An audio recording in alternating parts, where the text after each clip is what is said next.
నెల రోజులుగా పెరుగుతున్న ధరలు చూసి సామాన్యులు బంగారం షాపుల వైపు చూడాలంటేనే భయపడిపోతున్నారు. ఇప్పటికే బంగారం ధరలు ఆల్ టైమ్ హైకి చేరుకున్నాయి. దేశీయ బంగారం 90,000 మార్కును టచ్ చేసింది. అయితే ఈ రోజు బంగారం ధర కాస్త పెరిగింది. వరుసగా 4గో రోజు బంగారం ధరలు తగ్గడంతో పసిడి ప్రియులకు కాస్త ఊరట లభించినా స్వల్పంగా పెరుగుదల కనిపించింది. హైదరాబాద్, విజయవాడలో 24, 22 క్యారెట్ల బంగారం ధరలు ఎలా ఉన్నాయో చూద్దాం. హైదరాబాద్, విజయవాడలో నిన్న 10 గ్రాముల 24 క్యారెట్ల బంగారం ధర 89,400 రూపాయలుగా ఉంది. నేడు 440 రూపాయలు పెరిగి 89,840 రూపాయల వద్ద కొనసాగుతోంది. ఇక 10 గ్రాముల 22 క్యారెట్ల బంగారం ధర 400 రూపాయలు పెరిగి 82,350కి చేరింది. నిన్న 22 క్యారెట్ల బంగారం ధర 81,950గా ఉంది. ఇక 10 గ్రాముల 18 క్యారెట్ల బంగారం ధర 67,050గా ఉండగా నేడు 330 రూపాయలు పెరిగి 67,380 వద్ద కొనసాగుతుంది.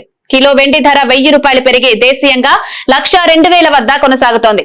హైదరాబాద్ లో కిలో వెండి ధర 1,11,000గా ఉంది.